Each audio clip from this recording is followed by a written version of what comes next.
Hello everyone, Arya and Harry want to have a quick breakfast. Very easy. Solusyonan po natin yan. Let's make a very quick breakfast. Pancake with a black coffee. So napakadali po mga kaibigan. So bumili po ako nitong ready mix na maya pancake, and then nilagyan ko po ng itlog kasi dalawang balot po ng flour po ang laman ng isang box. So isang balot lang po ang gagawin natin. Dinamihan ko na ng itlog, ginawa kong tatlo, pero pwede naman isa lang o dalawa. So you have to stir the egg, and then you are going to put all the 1 pack of ready mix pancake. Marami na rin po siya, makakaluto na po ng 4 yan o 5 na pancake. So if you are in a hurry, ganito po ang gagawin nyo. Very easy, very quick, very cheap, very affordable. At the same time, matipid siya at mabilis iluto. So ayan po mga kaibigan, i-mix na natin, na-mix na po natin. So after that, kasi kompleto na po yan, meron na mga may kunting sugar na, meron na rin po mga baking powder. So i-ready na po natin yung ating pan. Ito po, binili ko po ito sa TikTok. Napakadali, mura lang po, 130 lang ito nabili dahil sale nila. So napakabilis iluto, ipapato mo lang sa kalan or sa kuryente or sa uling, makakaluto ka na ng kahit na anong klase dyan. Inihon na isda, pork, gulay, o kaya anything na pwede mong maluto dyan.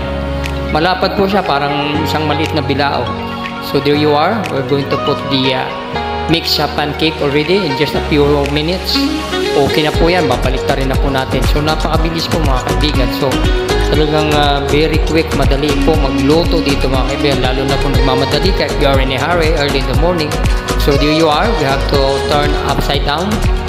Tingnan nyo po, hindi dumidikit, non-sticky po. Yan, napakaganda po nitong nabili kong bilao bilaong bakal. So napakadali mga kaibigan yan. Baliktarin na natin, hindi pa masunog. So ganun lang po, napakadali.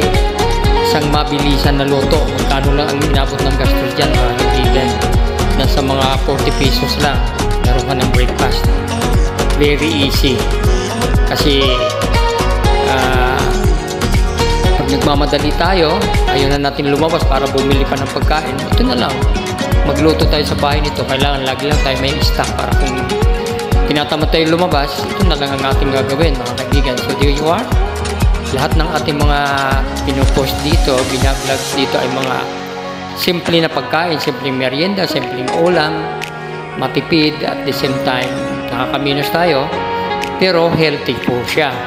Dahil ngayong panahon po, talagang kailangan maging wise tayo, maging creative tayo, maging mautak pang makatipid. So there you are, ayan na yung pangalawa, tinudo ko na, malapad po ito mga kaibigan, kasi ginawa ko lang dalawang pancake, pero yung isa itong huli, malapad.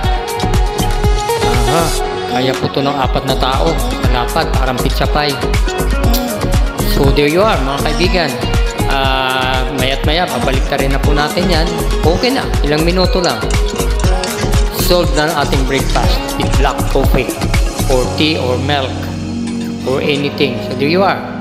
We're going to turn it upside down. Tapos prepare nyo na po kung meron kayong star margarine, meron kayong butter, gawin nyo pong pan-toppings. At the same time, kung meron kayong sweet syrup or honey or white sugar, pwede na po yun. Okay na siya, ready to eat. So there you are, come on, let's eat my friend. Join me, join my breakfast. Very easy, very quick, isn't it? Pancake, good for mga 6 persons to kasi malaki. Yung isa, good for 3 or 2. Ito naman good for 4 person dahil malapad po. So there you are, matipid mga kaibigan. 40 pesos lang ating na-spend na gastos. Pagluto naman, very quick, ng minuto lang. Walang 30 minutes okay na. So there you are. Kaya pag nagmamadali kayo, ganito lang po ang gagawin nyo sa umaga, early in the morning. Mabilisan na almusal. Okay, bye-bye everyone.